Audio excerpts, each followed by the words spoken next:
Hey folks, temperatures have cooled into the 50s now valley-wide. Rio Grande City's now fallen to 58 degrees, 53 in Port Isabel. Weslaco checks in at 54. Overnight, we're expecting readings to drop to about 50, give or take a couple of degrees, pretty much valley-wide. So a chilly night out there across the valley. And remember, we actually reach our lows right at or maybe even a little bit after sunrise. So these are the temperatures you'll experience first thing in the morning. But then once that sun comes out, temperatures will start to warm up. We'll get back into the upper 70s and low 80s across pretty much the entire valley. The western area, the warmest, closer to the coast, just a little bit cooler, but they all look like really nice temperatures across the area tomorrow. And tomorrow's the coolest. Look at this. We go from 79 tomorrow to 83 to 85 to 87 to 88 by Monday. Longer range models into the front next week, but between now and then, very, very warm, including the weekend, as we showed you earlier. The norm for the end of January, early February is 72, so we'll be well above that.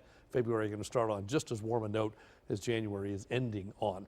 Now, satellite and radar tonight showing not a whole lot over the region. Some patchy high clouds, that's about it. Push the map back, look at the rest of Texas. Pretty quiet night across the state. Not much in the state, not much moving into the state anytime soon. European model showing the upper level winds, or the red lines, kind of coming out of the northwest, out of the west. It's this little bump down here that's feeding a little bit of high cloudiness our way in response to the upper air low that's sitting over the Baja Peninsula. That low moves a little bit eastward by this time tomorrow, so again, maybe a few high clouds in the mix, but this is kind of a shadow of its former self.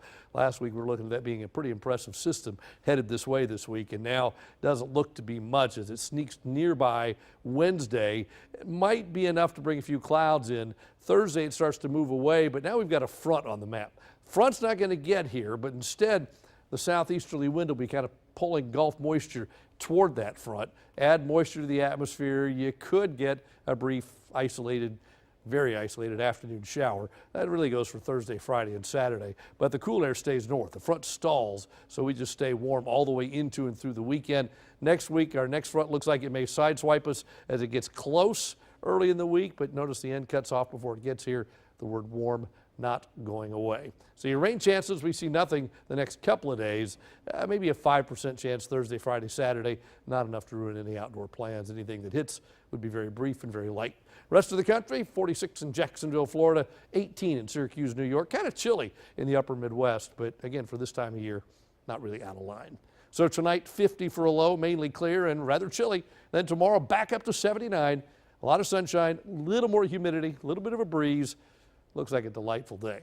Here you go, 79, 83, 83, and we just keep going up from there, all the way up to 88 by next Monday. Again, your chance of rain stands at about 5 to 10% for Thursday, Friday, and Saturday.